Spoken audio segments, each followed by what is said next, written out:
8 años de lucha e introducirlo a través de una reforma constitucional, todas esas experiencias. Ahora, ustedes saben que ese proceso constituyente se monta sobre la crisis del pacto de punto fijo y eso produce, por supuesto, luego del Caracazo del 89, luego los dos rebeliones cívico-militares, de la del 4 y la del 27, produce un cambio en la correlación de fuerza y es posible entonces pasar a una constituyente que se propone precisamente transformar el Estado, que fue una de las preguntas que respondía el cuestionario del referendo consultivo, luego crear un nuevo ordenamiento jurídico para establecer o darle paso a una democracia social y participativa. Es importante por dos cosas. Primero, porque es el proyecto democrático nacional aprobado por más del 74% de los votantes en un referéndum aprobatorio, que es el primer referéndum aprobatorio con que se aprueba una constitución en toda la historia constitucional de este país. ¿Y por qué es un instrumento revolucionario la constitución? Fíjate que nos permite avanzar hacia el proyecto socialista bolivariano porque tiene elementos, queridos camaradas, de la democracia directa, que es la participación y el protagonismo del pueblo. La Constitución del 61, en su artículo 4, señalaba lo siguiente: la Constitución, fíjense la trampa, dice, la soberanía reside en el pueblo. Quien lo ejerce, dice, a través del sufragio, dice, por los órganos del poder público. Es decir, que los órganos del poder público terminaban siendo, los representantes terminaban siendo los soberanos.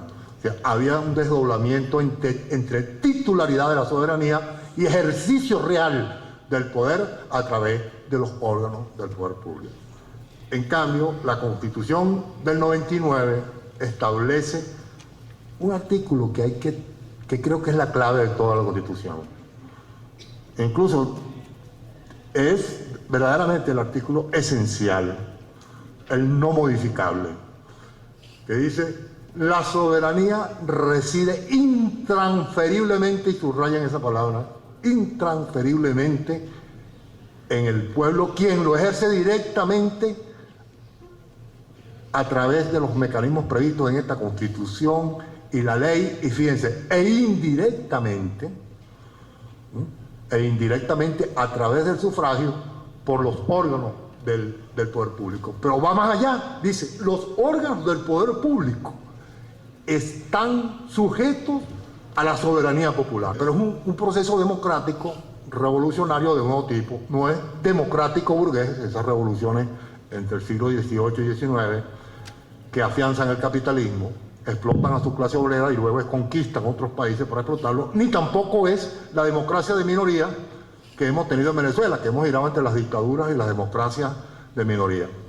Bueno, una vez que aparece la explotación petrolera en la tercera década del siglo XX, se da las coyunturas favorables para luchar por la conquista de una democracia para las mayorías y no de una democracia de élite, una democracia de minoría, porque la burguesía nuestra es una burguesía parasitaria, es una oligarquía que vive de la renta petrolera para sus mezquinos intereses. Por eso es que ella necesita el aparato del Estado y por eso es que va a seguir golpeando, va a seguir conspirando, porque para ellos es de vida o muerte controlar, sí, el aparato del Estado para capturar los ingresos petroleros.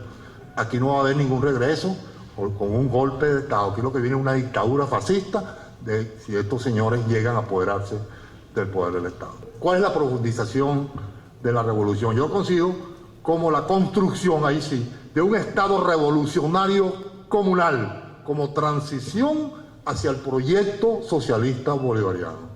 Tiene que ser un Estado revolucionario. ¿Por qué? Porque su tarea es destruir este Estado capitalista puntofijista, que eso todavía sigue metido aquí. Ese Estado capitalista puntofijista todavía no se ha destruido.